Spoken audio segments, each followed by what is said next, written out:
Hoje temos uma entrevista exclusiva com um ator que está fazendo sucesso pelo filme Ainda Estou Aqui e também pela série Cidade de Deus, A Luta Não Para, original da Max. Segurem aí. Ele é o Touro da série Cidade de Deus, A Luta Não Para, e o investigador do DOI-CODE no filme Ainda Estou Aqui. A gente recebe hoje no FCB Entrevista Otávio Linhares. Muito obrigado por estar aqui com a gente, Otávio. A primeira pergunta é muito simples. Como é que surgiu a oportunidade de participar dessas duas produções e de atuar com esses dois personagens? Primeiro, eu queria te agradecer, Thiago. Obrigado pelo convite da entrevista. Muito legal participar aqui do seu canal. Cara, foi duas situações muito inusitadas, assim, entrar tanto no filme quanto na série. Porque é muito engraçado. Eu rodei um longa-metragem que era o Barba Ensopada de Sangue, e eu fazia duas cenas longas, assim, com o Gabriel Leone, onde eu fazia um delegado. E eu meio que interrogava ele lá. Ele ia fazer umas perguntas da delegacia e tal, dava uma pressionadinha nele. E o Walter, logo depois que a gente gravou a minha cena lá no Ainda Estou Aqui, e ele veio e me falou assim: sabe por que você entrou no meu filme? E eu achei engraçado ele me falar isso dessa forma, e eu tinha uma versão dessa história e queria saber a versão dele. E aí ele me falou que estava passando pela ilha de edição e viu uma das cenas sendo editadas, e era a cena onde eu contracenava com o Gabriel. E ele olhou e falou: pô, tá aqui meu investigador, eu quero ele no meu filme como um dos investigadores, enfim. Aí a produção entrou em contato, teste, e quando eu vi, eu já estava no Rio de Janeiro fazendo prova de figurino e de maquiagem. Eu fiquei muito feliz, né, de ter dado essa sorte, vamos chamar assim, e de ter entrado nesse filme, de ter trabalhado com ele, de ter podido trabalhar com a Fernanda também, que foi um momento incrível na minha carreira, ficar perto deles. Série também, outra curiosidade, o diretor geral, né, que é o Ali Muritiba, a gente já fez vários trabalhos, nós somos muito amigos aqui da minha cidade. Um dia eu estava em casa, de bode, assim, tocou o telefone, era o Ali. O Ali falou: o que você está fazendo? Eu falei: nada. Ele falou: cara, vou te botar na Cidade de Deus. Eu falei: sério? Como assim? Dele: você tem horário, tem agenda? Enfim, conversamos um pouquinho ali e falei: tá tudo certo. Ele falou: então vou pedir pro Pingo te ligar, que é o produtor executivo. E aí logo em seguida o Pingo me ligou e falou: cara, Marcelo Serrado ia fazer esse personagem que a gente está te convidando para fazer, e ele não vai poder por causa de um projeto pessoal. O Ali indicou você, eu tô te ligando, eu preciso que você me diga sim ou não. Você tem 15 minutos. 15 minutos depois eu tava na Cidade de Deus. Então, e cara, está sendo, né? A gente gravou a primeira temporada, foi ao ar, foi sensacional. E agora a gente está terminando de gravar a segunda, que deve ir ao ar aí dentro de alguns meses, e está sendo um processo incrível. Tanto Ainda Estou Aqui quanto Cidade de Deus eu acabei entrando nesses trabalhos de forma muito, muito inusitada, né? Muito curiosa. Um dos seus personagens é um miliciano, o outro é um servidor da ditadura militar, ou seja, são dois personagens no mínimo controversos, né? Como é que foi para você interpretá-los? Eu acabei fazendo durante a minha carreira alguns papéis nessa linha, assim, de policiais, a gente que mata ou morre. Então, sempre metido com algum tipo de violência. Uma coisa vai puxando a outra, né? Porque aí, como foram bons trabalhos, eu acabei sendo convidado para fazer novamente personagens parecidos, e calhou. Aí o Ali, que é um cara que já me conhecia, quando ele me chama para fazer o Barba, a gente já tinha feito outros dois papéis nesse lugar, né, de violência policial ou de pessoas muito duras e agressivas. E aí, quando ele me chama, ele já sabe o perfil, né? Ele já tem mais ou menos desenhado o que eu posso entregar para ele, ou o que eu vou entregar dentro desse personagem. E aí o Walter vendo a cena falou, pô, tem tudo a ver. Eu acho que o que é melhor responder essa pergunta é mais ou menos o que o Walter disse, né? Tem tudo a ver. Esse papel da violência, da forma agressiva com que os policiais, militares ou civis acabam lidando com a população. Quando eu vou para a cena, eu acabo exercendo esse tipo de relação. Então, acho que os papéis, na verdade, não são muito controversos, não. Acho que eles vão na mesma onda. Na nossa conversa pré-entrevista, eu falei para você que eu saí do cinema tendo a impressão de que tinha visto o melhor filme da história do cinema nacional. Ainda estou aqui.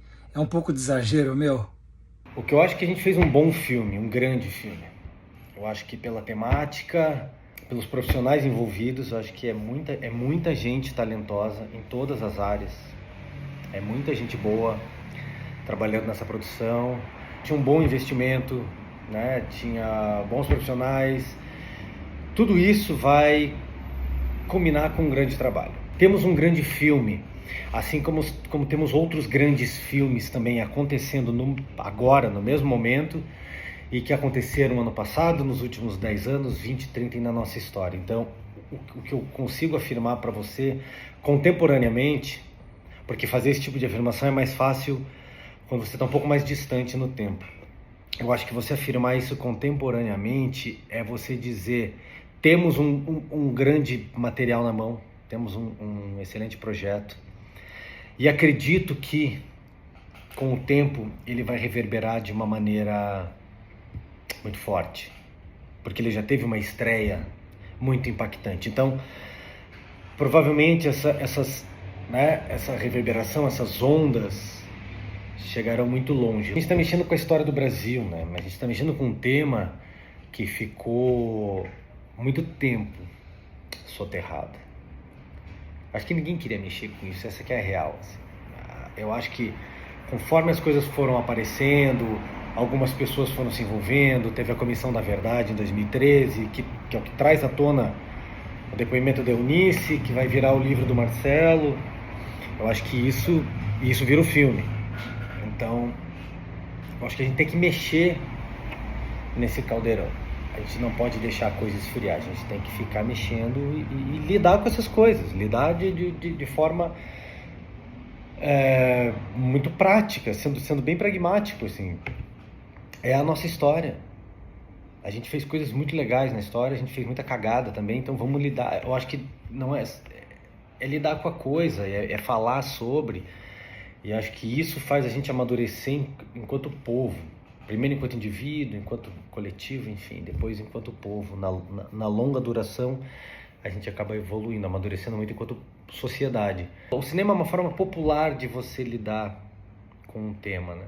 E se você consegue dar popularidade, visibilidade a esse filme, a esse trabalho, você vai levantar muitos debates, né? E eu acho que isso tem que ser feito, e acho que é o que esse filme está fazendo. Talvez por isso a gente fique com essa vontade de dizer assim, porra, é o melhor filme do cinema nacional. Eu acho que ele chegou longe, ou está chegando longe, né, nas premiações e tal, e aí faz a gente pensar isso. Mas eu não gosto de escalonar dessa forma. Eu gosto de pensar que é um grande trabalho, é um grande filme, mas a gente tem muita coisa sendo feita, e o que eu acho é que esses grandes trabalhos, sim, levantam o debate, mas também puxam o resto. Isso que eu acho que é importante, assim, né? Acho que o cinema nacional sendo valorizado e sendo puxado por estes grandes trabalhos. E aí, lógico, trazendo cada vez mais fomento, trazendo cada vez mais investimento para que mais pessoas façam melhores trabalhos e a coisa caminhe, né? De maneira profícua. Como você vê essa hype em cima do filme, e não só do filme, mas também em cima da atuação da Fernanda Torres, já premiada ao Globo de Ouro e uma das favoritas aí a concorrer ao Oscar? Cara, hype é porque tem que hypar, né? Imagine, porra, a gente nunca ganhou aquele prêmio. Aí de repente você vai lá e olha a sequência, né? Fernanda Montenegro vai lá com o Central do Brasil, o Central Station, e do mesmo Walter, e depois volta com a filha dela. saca? E aí vai lá pro Golden Globe, ganha, e aí fica esse fã todo por causa do Oscar, que a mãe dela foi, e puta merda, aquela furada, foi ter dado o prêmio pra aquela atriz, assim, com todo respeito, né? Hoje a gente tem internet, né, desse jeito pulverizado, então tá virando meio que uma questão emocional, assim, né?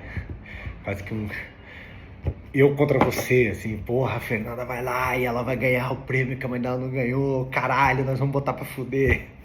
Então acho que tá indo muito pra esse jogo de torcida, assim, que eu acho legal. Acho que é saudável que aconteça isso, né? E vai acontecer. A página do Golden Globe no Instagram, não foi? Que os vídeos lá dos prêmios tinham 100 mil, 200 mil, da Fernanda Torres tinha milhões e milhões de visualizações. Eu acho que é isso, o brasileiro é louco desse jeito, acho que tem que ir pra cima mesmo. E tem que hypar, acho que tem que hypar mesmo. Tem que fazer isso aí puxa o cinema pra cima, que isso valoriza o nosso cinema. Valoriza o nosso trabalho e valoriza o trabalho, porra, de uma galera que trabalha dentro dessa cadeia. Então, que bom que tá acontecendo isso. O que para você, como ator, representa esse momento tão especial do cinema nacional? Representa mais investimento, que representa mais... É um ciclo, mais investimento, mais trabalho, mais a roda gira. O que eu sinto falta no Brasil é de uma escola. Eu sinto falta de que a gente tenha escola, formando pessoas, isso em todos os níveis, né? Isso aí não é só o ator, não é só o roteirista, não é só escola de direção, enfim, fotografia, arte, qualquer coisa, não é isso, é tudo em vários níveis. Se você fomenta esse tipo de cadeia, né, educacional, você joga mais profissionais no mercado. E sem fazer distinção de bom, ruim, sem ser maniqueísta. Acho que você tem mais pessoas no mercado, mais fomento, mais educação, mais pessoas no mercado, mais o mercado gira. Então, você vai ter mais produção. Aí, no caso dos prêmios, acho que a gente vai estar em mais prêmios no mundo inteiro, porque o mundo inteiro tem festivais de cinema. A gente está falando do Golden Globe, está falando do Oscar, legal, Veneza, Berlim, enfim... festivais mais representativos, né, dentro do mundo, mas tem festival pra caralho, você tem milhares de festivais no mundo. E aí quando você ganha um prêmio, você tem legitimidade e representatividade, e é uma coisa que vai... E esse é o fomento do mercado. E aí eu acho que quando você vai para uma sala de cinema e você diz, pô, esse filme aqui ganhou roteiro em Veneza, ganhou Golden Globe de atriz, ganhou não sei o que, você fala, caralho, eu vou ver esse filme. Você chama, é um marketing natural do trabalho. Novamente, a gente precisa de mais incentivo dentro dessa cadeia para que mais vezes isso aconteça e mais gente... E isso gera um incentivo de novas gerações, né? Que eu acho que quando eu falo de escola, eu falo desse problema também, que é na linha, no tempo, né? Você incentivando mais, mostrando. A Fernanda puxa o negócio para cima. Então tem mais gente querendo atuar, tem mais gente querendo escrever, tem mais gente querendo dirigir, produzir, trabalhar dentro da cadeia artística do cinema. Pesquisando aqui sobre você, eu vi que você começou a estudar a atuação em 2003, um ano depois do lançamento de Cidade de Deus, o filme. É só uma coincidência ou de repente há aí um fator impulsionador para você? Não vou dizer para você que foi assim, eu vi o Cidade de Deus e eu quis ser ator, acho que não. O desejo que eu tinha na minha vida, eu tinha dois grandes desejos como ator e como escritor. Uma coisa muito, muito infantil, lá de trás, que era escrever. Eu tinha um profundo desejo desde a infância de escrever, de publicar livro. Aí eu fui atrás, enfim, hoje eu tenho 4 livros publicados. Já o negócio de atuar, eu acabei me relacionando com pessoas do teatro, acabei me relacionando com uma amiga, uma pessoa que hoje é super minha amiga e que me falou um dia, falou, cara, por que você não vai fazer uma escola de teatro, você leva jeito e tal. Era a escola da tia dela, que era o pé no palco, com a maravilhosa Fátima Ortiz, pessoa que eu devo muito, tá? Acho que tá no... Se eu fosse dizer alguém que me plantou a sementinha dentro do coração, foi a Fátima. E aí dentro desse lugar de ator, fui trabalhar com teatro, enfim, fui fazer minha carreira. Mas eu tinha um profundo desejo de trabalhar com cinema. Eu acho que... E eu demorei para descobrir isso, assim. Eu fui fazer bastante teatro no começo, não gravava nada de audiovisual, um pouquinho de publicidade, umas coisas aqui e ali, mas sempre com um foguinho lá dentro, assim, de cinema, tal, cinema. E aí eu gravei uma coisinha ou outra, e aí um dia eu fui gravar um curta, eu fui chamado por um diretor que é o Ali Muritiba, foi quando eu conheci ele, eu acho que 2010, 2011. Ele fez um curta que se chama Fábrica, que chegou no shortlist dos curtas do Oscar naquele ano. Foi bem legal, uma história incrível, é um filme foda. Esse foi o primeiro trabalho que eu fiz. Já tinha feito outras coisas, mas foi o primeiro que eu me senti num ambiente um pouco mais profissional e falei, cara, é isso que eu quero fazer. Isso aqui é muito legal. E ali eu comecei, não sei se dá para dizer isso, a investir na carreira, porque é uma coisa que você faz e vai acontecendo, e você vai fazendo, as pessoas vão vendo e vão te chamando, e você vai sendo convidado para fazer mais trabalhos e cada vez mais, e a coisa vai indo. Não sei, para mim foi assim. Só sei que foi assim.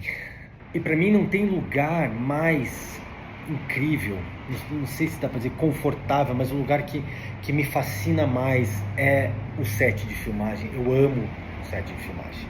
Tem dois lugares que eu me sinto pleno fazendo alguma coisa, que é sozinho, escrevendo, e num set de filmagem, num puta de um coletivo, trabalhando com um monte de gente, aquele caos organizado de um set, aquilo me fascina. A preparação, e aí a ação, e aí você faz a cena, daí você vai lá e repete.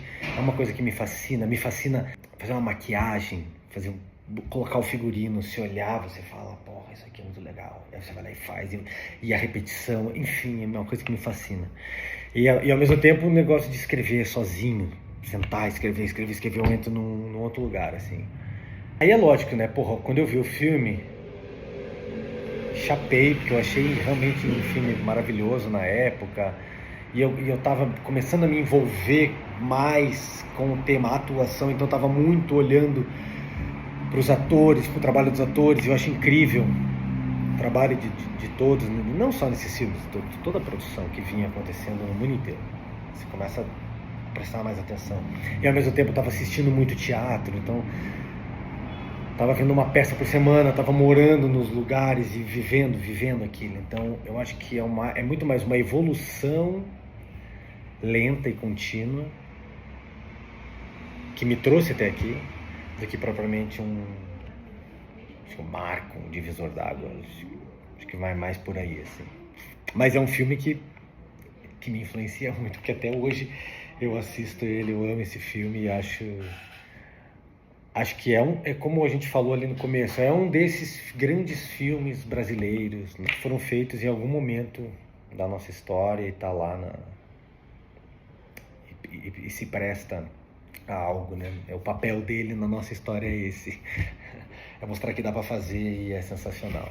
Desde então, conta pra gente como é que foi a sua carreira, porque já são 10 trabalhos para teatro, quase 2 dezenas para cinema e TV e 4 livros publicados, né? Cara, a minha carreira, ela é meio caótica, eu acho. Porque eu sempre fui fazendo muita coisa ao mesmo tempo. Eu sou formado em História. Eu fiz Filosofia primeiro, depois eu fui servir o quartel, aí eu saí do quartel, fui fazer cursinho, demorei para entrar na faculdade, e aí acabei entrando em História, aqui na Federal do Paraná.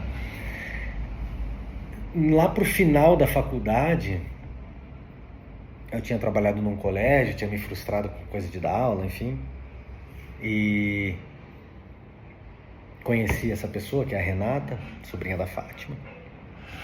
A Renata falou, vá lá fazer teatro. Aí eu fui fazer teatro, mas eu ainda estava terminando a faculdade.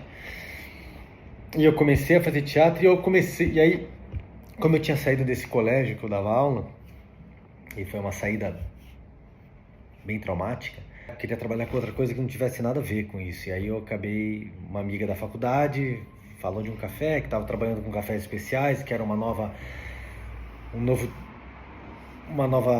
na época ela falou assim, é um novo tipo, uma nova filosofia de café, um novo jeito de fazer café.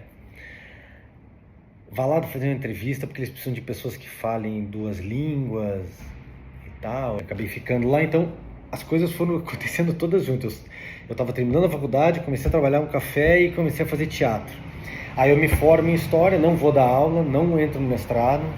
Eu tinha recebido um convite até de um professor para a gente fazer um trabalho de História e Memória e tal. Seria incrível. Felizmente ou infelizmente eu não sei, acabei não entrando. E aí veio o teatro e eu me apaixonei pela atuação, eu me apaixonei por aquele ambiente. Eu acabo ficando ali, só que era algo que não me remunerava, né? Os primeiros anos eu ainda estava estudando, tinha um ou outro trabalho remunerado, mas não era uma coisa que me remunerava. Então o café, ele vem como o meu trabalho formal, vamos dizer assim, de onde eu pagava meus boletos.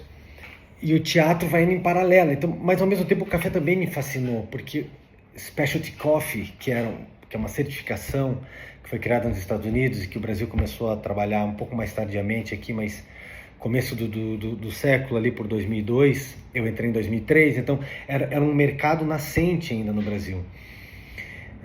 Eu fui ser barista de uma empresa, depois comecei a trabalhar com torra, consultoria, enfim, estou até hoje nessa, como vocês podem ver aqui. Eu estou aqui dentro da Four Beans, que é a minha torrefação. E já estou há 20 anos nessa, assim como eu estou há 20 anos com atuação. Então foi uma coisa que foi acontecendo junto. Primeiro por dependência financeira, depois por amor, porque é uma coisa que eu gostava de fazer. Eu estava começando a gostar mais do café, era uma coisa que estava me dando muito resultado, não só financeiro, mas também afetivo. E ao mesmo tempo o teatro, bagunçando a minha vida,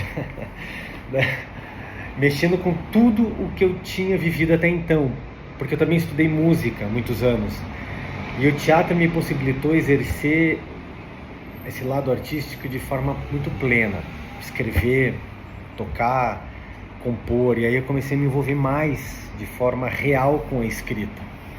E é nesse momento que eu começo a escrever no sentido prático mesmo, fazendo para alguma coisa, não só escrevendo, engavetando, escrevendo. Eu quero ser escritor, eu quero publicar alguma coisa. Nesse esteio, lá por 2010, eu vou fazer parte de um núcleo de dramaturgia aqui no Paraná, que era do SESI, e ali a mágica acontece. Ali eu vou começar a escrever de fato com uma verve autoral, e em 2013 eu vou publicar meu primeiro livro, que se chama Pancrácio, que vai sair pela editora Arte e Letra, que é também aqui de Curitiba, de uns amigos que são dos 2 irmãos, que é o Fred e o Thiago Tissot. Eles tinham já uma editora, a gente se conhecia já da faculdade, e aí com outro amigo, que é o Luiz Felipe Leprevot, nós 4 a gente forma um selo editorial chamado Encrenca Literatura de Invenção, que era um lugar onde a gente poderia publicar os nossos textos, já que a gente não iria conseguir publicar de jeito nenhum por uma editora profissional, independente ou não. Então a gente forma esse selo, coloca ele dentro da editora e começa a publicar alguns livros. Aí eu publico o Pancrácio, que é meu primeiro livro, publico o Requiem para Doris, do Oneide, e publico Salvar os Pássaros, do Leprevot. Então a gente publica esses 3 primeiros livrinhos que a gente mesmo fez. A gente escreveu, o Fred diagramou, no meu caso foi o Dani Gonçalves, um parceiraço meu, que desenhou a capa do meu. Agora não me lembro, o Bennett fez o Bennett é um cartunista aqui de Curitiba que publica charges pela Folha.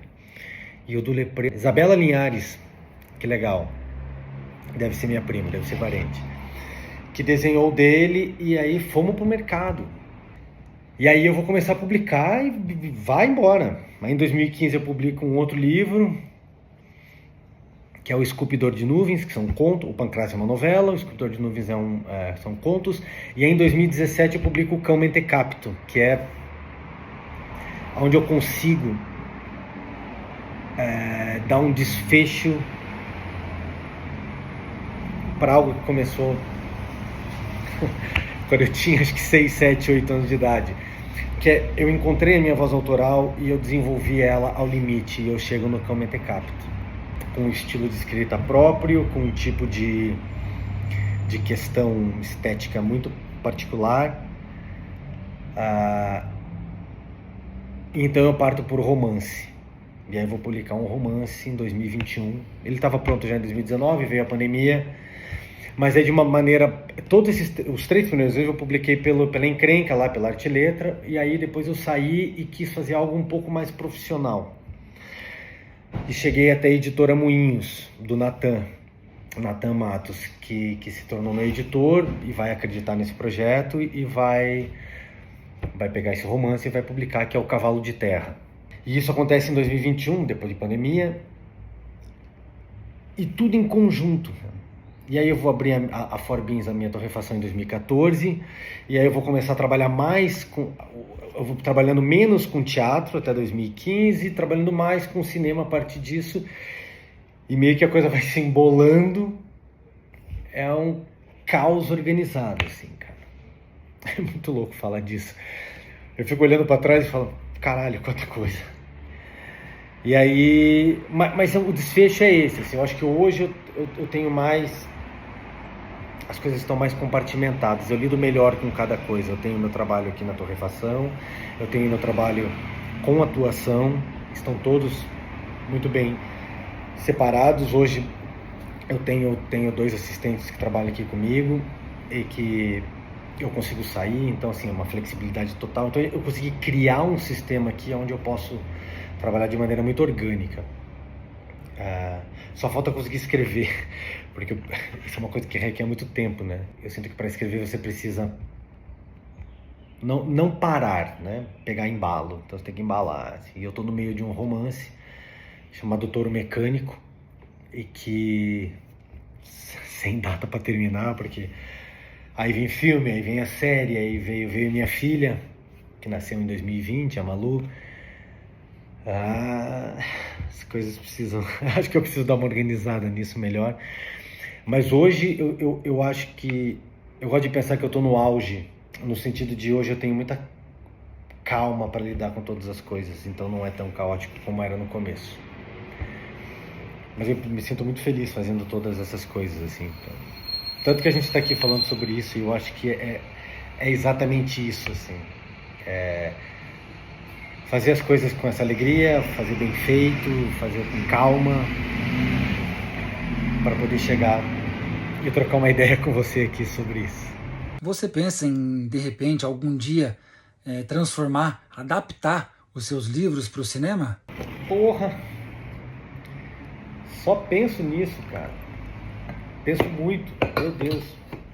Engraçado você falar isso, porque a gente estava gravando, acho que era a minha última diária, penúltima diária lá na Cidade de Deus. É porque as minhas diárias já acabaram, eles estão gravando, eles vão até final de janeiro. Eu estava esperando para começar uma cena e o Ali veio falar comigo e falou, pô, você não... Por que não filma o Cão Mentecapto? Porra, tem umas histórias legais ali. Eu falei, pô, eu penso nisso desde o dia que eu publiquei esse livro. Eu acho que são histórias super imagéticas, no sentido de você ler e você ver. Eu escrevo de um jeito que as coisas são faladas, são vistas, então é muito fácil de você ver as cenas. E eu penso muito, quase todo dia, em pegar 7 histórias do Cão Mentecapto e fazer um filme de 7 diretores ou diretoras, cada um dirigindo uma história, todos conectados por um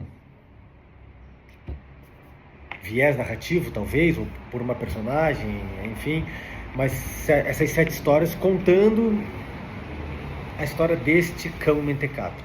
O Cavalo de Terra também, eu acho que o Cavalo de Terra daria um longa, daria um filme fácil, assim. Agora, existe um abismo, né, entre ter a ideia, é o abismo entre a teoria e a praxis, né?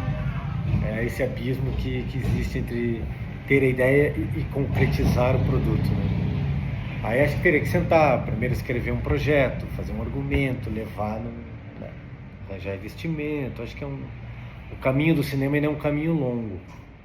Então imagina, entre ter a ideia, mesmo que eu a execute, eu vou levar um ano, um pouco mais de um ano para preparar isso, e aí argumento, roteiro, arranja dinheiro, vai, enfim.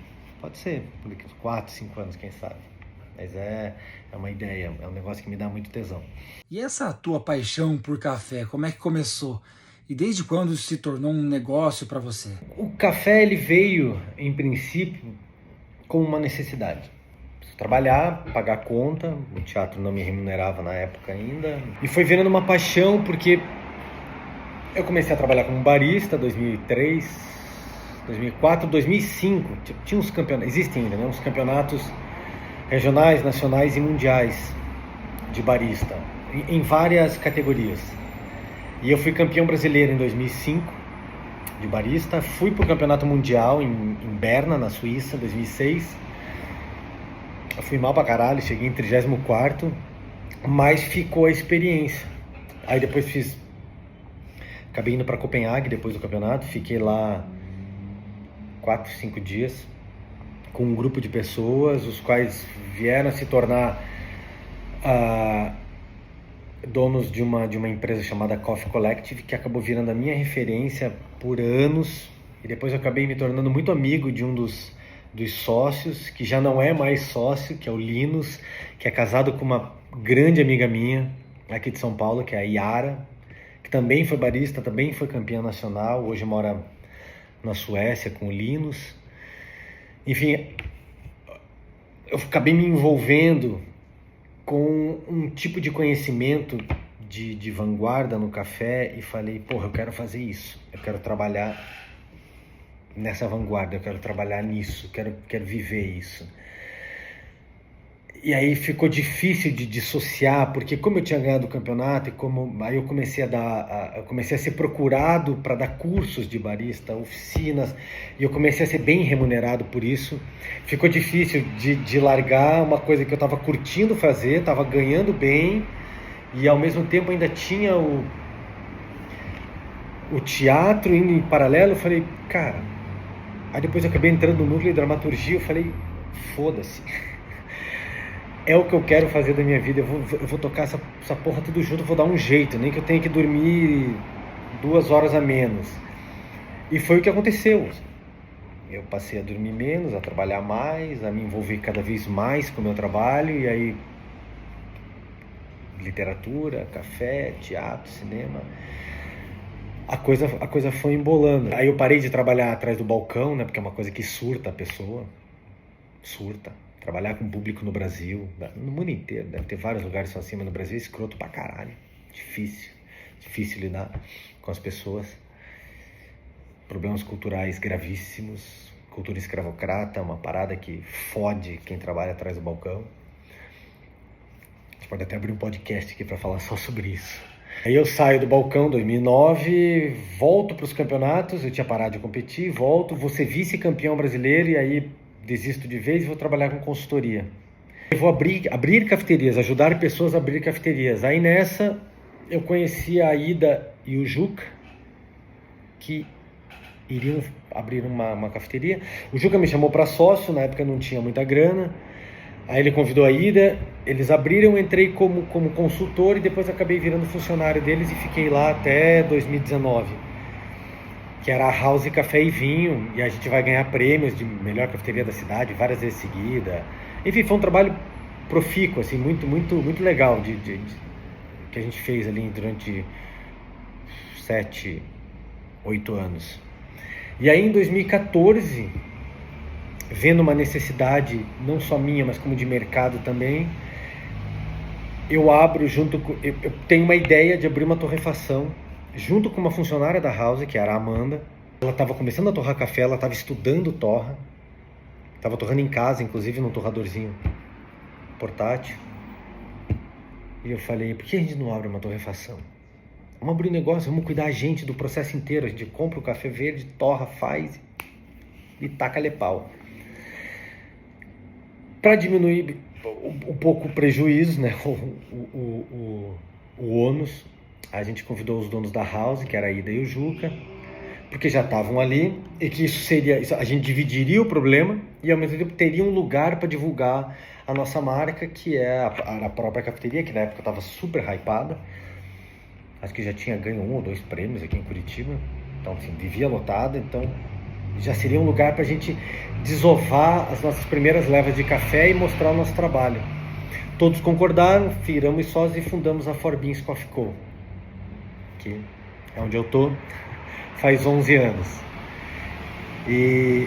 Mas ao mesmo tempo a Forbins também foi um lugar onde eu me recolhi. Vou ficar aqui no meu cantinho, vou comprar café das fazendas, vou torrar, vou vender, botar 4 banquinhos ali na frente, e é isso. Vou trabalhar com cinema, trabalhar com teatro e vou escrever meus livrinhos e vai ser uma vida legal pra caralho. E eu tô nessa até hoje. Sobre Cidade de Deus, o que a gente pode esperar para a segunda temporada? E principalmente, o que a gente pode esperar para o seu personagem, o Touro, nessa segunda temporada? Porra! O Touro, ele sai da primeira temporada com uma participação secundária e entra na segunda temporada com uma participação principal. Então, pro Otávio Linhares, do caralho, contar a história da Cidade de Deus na série está se tornando contar a história do Rio de Janeiro e todas as suas mazelas contemporâneas, né? A formação das milícias, a formação desses grupos, das disputas, né, pelas localidades em vários pontos do Rio, por tráfico, enfim, e como que se configura esse poder miliciano, como que ficam as pessoas, né, os moradores das comunidades, no caso, Cidade de Deus, e como que se desenvolve o entorno disso. O Touro, ele meio que vai representar essa violência nesse sentido, assim, de como que a gente sai de um Rio de Janeiro dos anos 90, muito dividido entre jogo do bicho, tráfico de drogas, enfim, os problemas do Rio. Com essa nova configuração desse novo cara. Quem é esse cara? Que não fechando com a polícia, ou são ex-policiais, na verdade, né? Ou não aqueles grupos de extermínio que haviam no Rio de Janeiro, nos anos 70, 80, 90. Esse ex-policial, que agora não tem mais lugar, ele não pode nem ir para o tráfico, ele não pode mais ficar dentro da caserna, ou é um militar, um civil, enfim, ele foi expulso da corporação. Então o que ele faz? Ele tem essa expertise. Ele sabe mexer com arma, ele conhece todo mundo, bem ou mal ele às vezes faz parte de uma comunidade, ele está inserido nesse meio, ele fala, vou fazer o meu aqui também, vou cobrar o bagulho aí dos caras. O que o tráfico está fazendo? Tem o gás, tem a luz, sei lá, gatunete, água, porra, os caras estão tirando dinheiro, cobrando uma propina do caça-níquel, bicho, enfim, aonde que eu posso me enfiar nessa porra aí? Né? E aí eu acho que começa a nascer um novo poder no Rio de Janeiro, que é esse poder, que ainda não é conhecido como milícia, né? Eles são conhecidos como polícia mineira, que eles mineram isso desde os anos 70, eu acho que ali nos anos 2000 isso vai se fortalecer e vai virar um grupo, vai virar uma força, uma coisa muito forte, que você olha para a história contemporânea do Rio, é meio que hoje guerra entre tráfico e milícia, né? Ou até aquele tráfico neopentecostal, Complexo de Israel, tá. A série Cidade de Deus está indo para esse lado, tá contando a história do Rio de Janeiro. Então, o que o filme fez, a gente pegou e deu sequência, entrou ali nos anos 2000, Polícia Mineira virando milícia, já aparece esse primeiro nome. Uma pessoa que dá esse nome, né, milícia. E essa nova configuração violenta no Rio de Janeiro. Então a gente vai indo, né? Então o Touro, ele é meio que na série, ele é meio que o representante desse universo imagético, né? Que na prática está se espalhando pela Zona Oeste, pela Baixada Fluminense, na mão desses ex-policiais, enfim, caras que eram do BOPE, ou seja, gente muito treinada, né, que sabe o que faz. Enfim, vocês vão ver um pouco disso na série. Na segunda temporada vai ter um pouco disso. Assim. E se houver a terceira temporada, é muito provavelmente que isso avance mais um pouco, né? Agora, tem coisas que não dá para contar. Otávio, muito obrigado por topar fazer essa entrevista com a gente, pelo privilégio de participar desse nosso quadro tão querido. E queria saber se você quer deixar algum recado para a galera que quiser conhecer mais sobre o seu trabalho, mais sobre o seu café, por onde que pode te encontrar, os nossos jovens de todas as idades aqui que acompanham Filmes com Batata. Fique à vontade. Muito obrigado mais uma vez. Antes de mais nada, eu queria agradecer imensamente, de coração. Obrigado. Obrigado pela entrevista. Obrigado você que assistiu a gente. É sempre um prazer poder falar do próprio trabalho. Não é sempre que a gente tem esse privilégio, então eu gosto de agradecer mesmo, assim, poder divulgar aqui meu trabalho como escritor, como ator, ou até a minha torrefação de café. Quem quiser trocar uma ideia, fica à vontade de entrar em contato ali pelo meu Instagram, @cãomentecapto, ou até visitar a nossa página ali da Forbins, que é o Forbins Coffee Co., e dizer que meu romance está à venda ali pela página da Moinhos, editora Moinhos, também pelo Instagram. E vamos trocar uma ideia. Você está a fim de falar mais sobre Cidade de Deus, sobre cinema, sobre literatura, até sobre café? Entra lá, a gente conversa 24 horas online. Obrigado, Thiago. Valeu, cara. Um abração. Até a próxima.